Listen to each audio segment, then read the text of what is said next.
बांके बिहारी लाल की जय, श्री राधा रानी सरकार की जय। ओम स्वस्ति श्री गणेशाय नमः। ओम स्वस्ति श्री राधा कृष्ण चरण कमलेभ्यो नमः। ओम स्वस्ति श्री सद्गुरुदेव चरण कमलेभ्यो नमः। ओम स्वस्ति श्री मातृपितृ चरण कमलेभ्यो नमः। गुरुर्ब्रह्मा गुरुर्विष्णु गुरुर्देवो महेश्वरा, गुरुर्साक्षात् परब्रह्मा तस्मै श्री गुरवे नमः। तस्मै श्री गुरवे नमः। अज्ञानतिमिरान्धस्य ज्ञानाञ्जनशलाकया चक्षुरुन्मीलितं येन तस्मै श्रीगुरवे नमः। अखण्डमण्डलाकारं व्याप्तं येन चराचरं तत्पदं दर्शितं येन तस्मै श्रीगुरवे नमः। ध्यानमूलं गुरुमूर्ति, पूजामूलं गुरुपदं, मन्त्रमूलं गुरुवाक्यं, मोक्षमूलं गुरुकृपा। बोलिए सद्गुरुदेव भगवान की जय। आज गुरु पूर्णिमा के दिव्य कार्यक्रम में उपस्थित सभी भक्तजनों, मेरे गुरुजनों और मेरे भाई बहन, आप सभी को, आप सभी का, और जो चैनल के माध्यम से ये कार्यक्रम देख रहे हैं, उन सभी को गुरु पूर्णिमा की हार्दिक हार्दिक शुभकामनाएं अनमोल गुरुकुलम की ओर से, और आप सभी का बंधन अभिनंदन।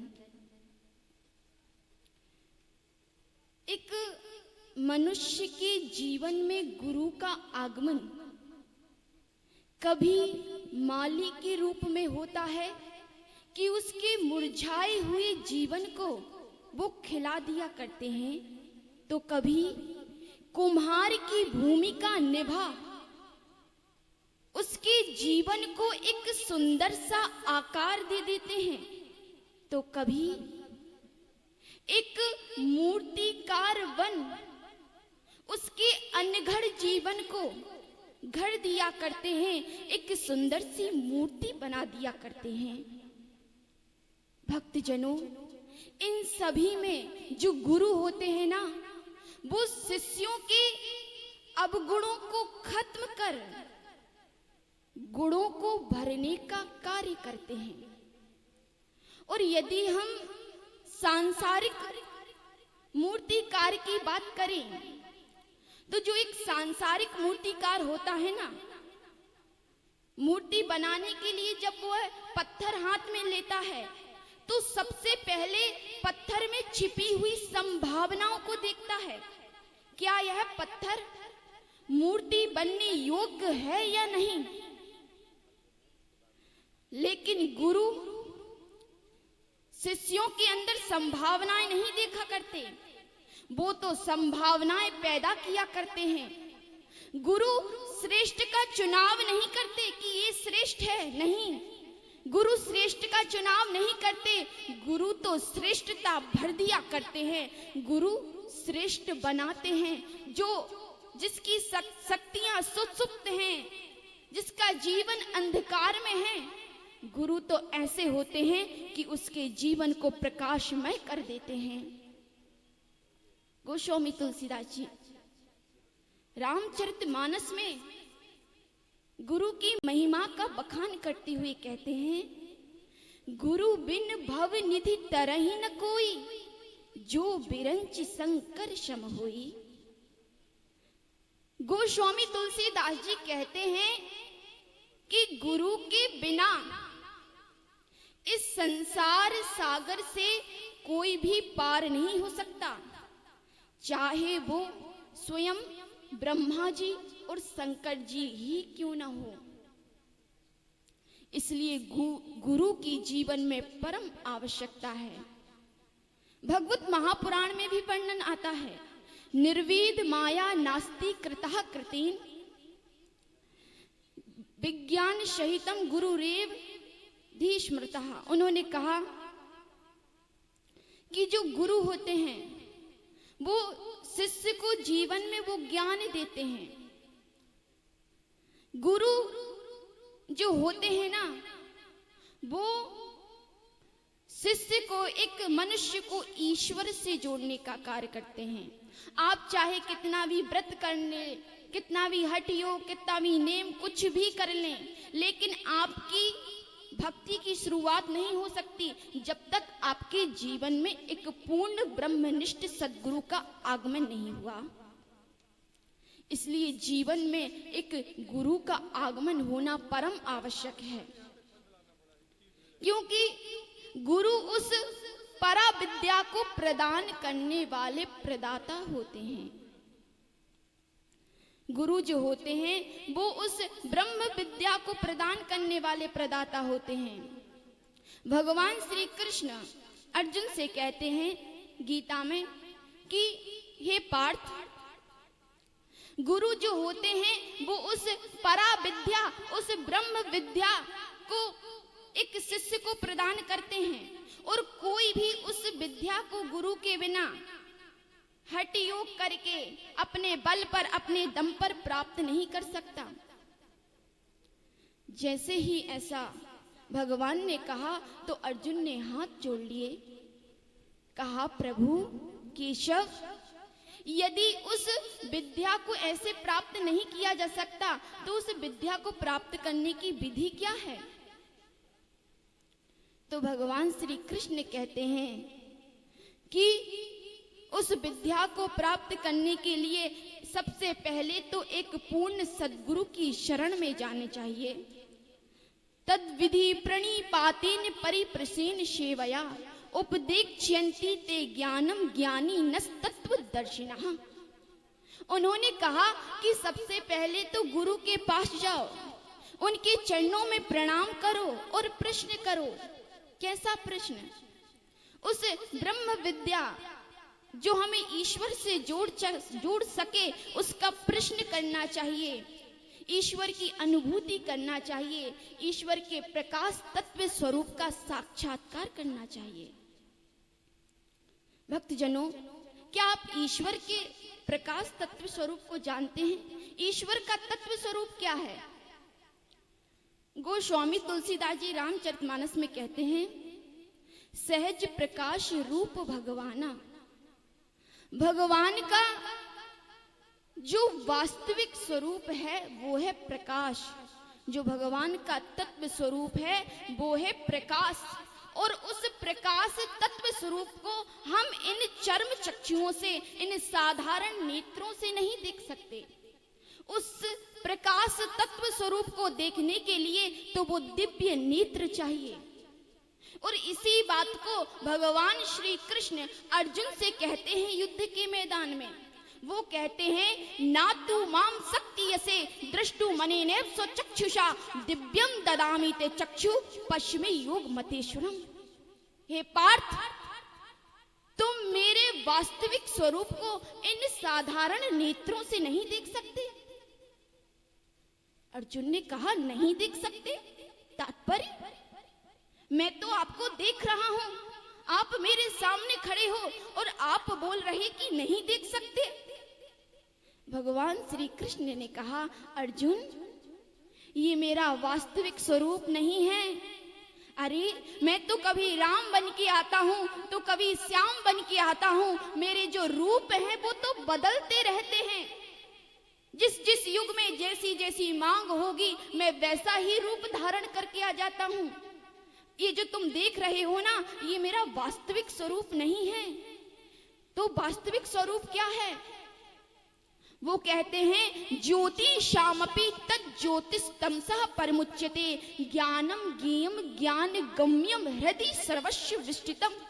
हे पार्थ, जो मेरा वास्तविक स्वरूप है, जो मेरा तत्व स्वरूप है, वो ज्योतियों की ज्योति प्रकाश तत्व हूं मैं। और उस प्रकाश तत्व को, उस ज्योति को तुम इन साधारण नेत्रों से, इन चर्म चक्षुओं से नहीं देख सकते। दिव्यम ददामि ते चक्षु, मैं तुम्हें वो दिव्य नेत्र देता हूं, मैं तुम्हें वो ज्ञान चक्षु देता हूं। आज भगवान श्री कृष्ण जो जगत गुरु हैं, आज भगवान अर्जुन को वो दिव्य नेत्र प्रदान कर रहे हैं। दिव्यम ददामि ते चक्षु, जिसके माध्यम से तुम मेरे वास्तविक रूप को देख सकते हो, तुम जान सकते हो मैं वास्तव में कौन हूं। जैसे ही भगवान ने वो दिव्य नेत्र दिया, वो चक्षु दिया, तो अर्जुन अपने अंदर करोड़ों करोड़ों सूर्यों के प्रकाश का दर्शन कर रहे हैं।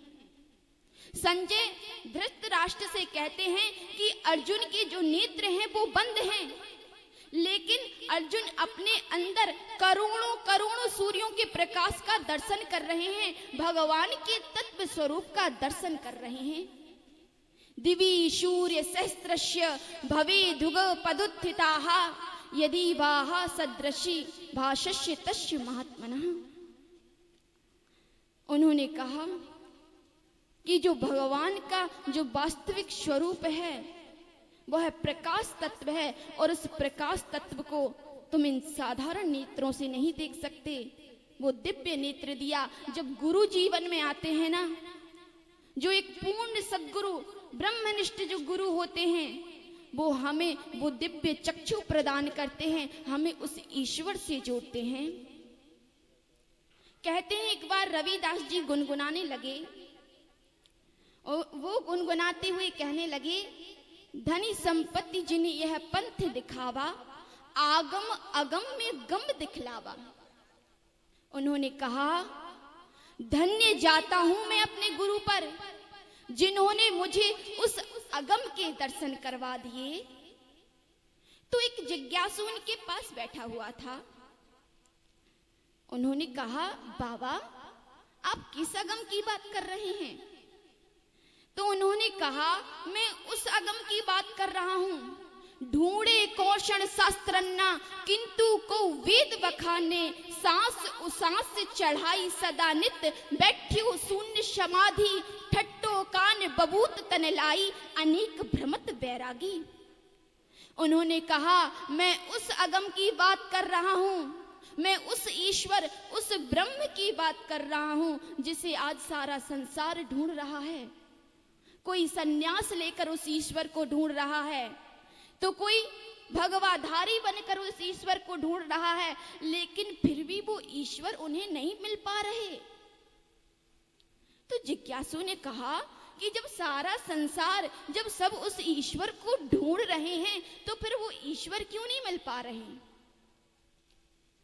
तो रविदास जी ने उस जिज्ञासु से इशारा करते हुए कहा कि सामने वो नदी में उल्टी नौका देख रहे हो? उस जिज्ञासु ने कहा, देख रहा हूं। तो उन्होंने कहा, जानते हो वो नौका उल्टी क्यों है?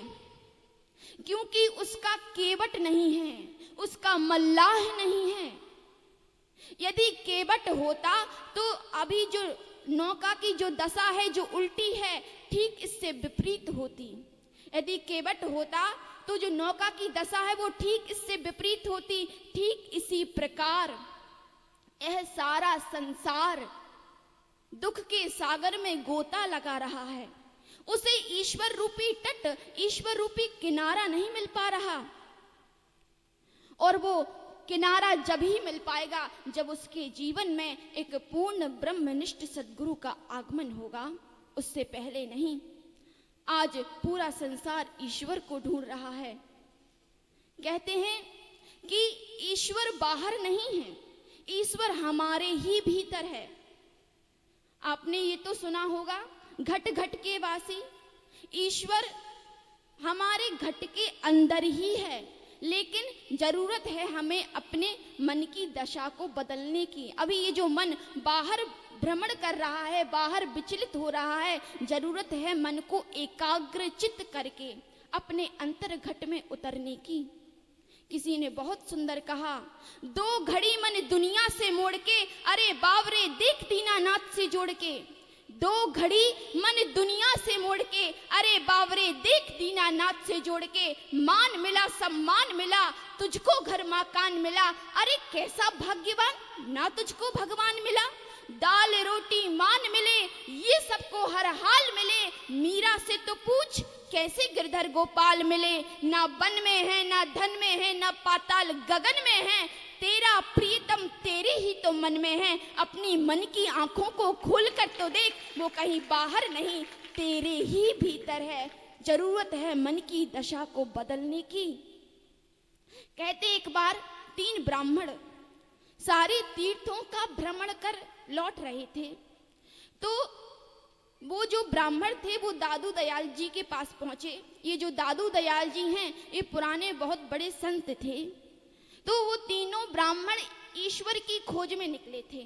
सारे तीर्थों का भ्रमण कर लौट कर आए दादू दयाल जी के पास और जाकर कहने लगे, दादू दयाल जी, हमने तो सुना था कि ईश्वर को पाया जा सकता है, ईश्वर को देखा जा सकता है, ईश्वर की अनुभूति की जा सकती है, लेकिन हमने ईश्वर को पाने के लिए ऐसा कौन सा तीर्थ है, ऐसी कौन सी यात्रा है जो हमने ना की हो।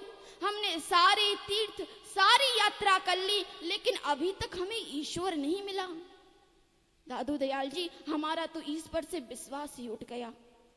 दादू दयाल जी ने कहा, अच्छा ऐसी बात है। अरे तुम ईश्वर, ये बताओ तुम ईश्वर को ढूंढ कहाँ रहे हो। अरे वो तो तुम्हारे भीतर में है, तुम्हारे मन में है। अरे ये तो वही बात हो गई ना, पानी में मीन प्यासी, मुँह सुन सुन आवत हासी।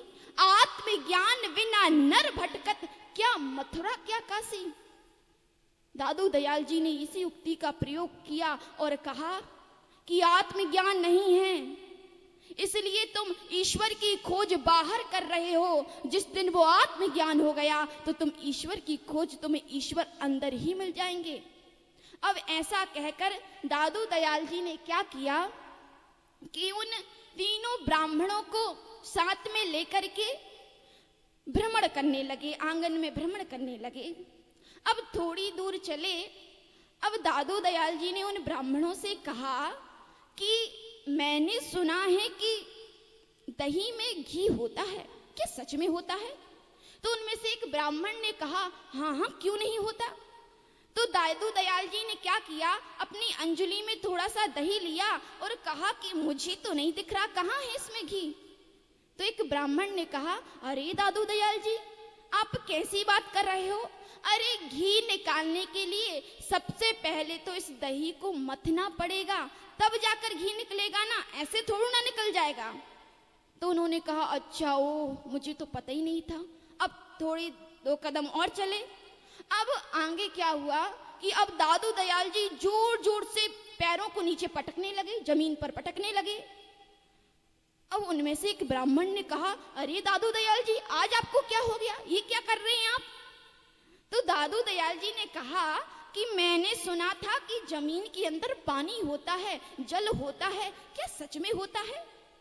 मुझे तो नहीं दिख रहा। उन्होंने कहा, अरे दादू दयाल जी, आज आपको क्या हो गया, कैसी बातें कर रहे हो। अरे जल को निकालने के लिए एक युक्ति चाहिए, एक टेक्निक चाहिए, तब जाकर जल निकलेगा, ऐसे थोड़ी ना निकलेगा। तो उन्होंने कहा, इतने ज्ञानवान हो, इतने जानते हो, फिर भी ऐसी मूर्ख भरी बातें कर रहे हो।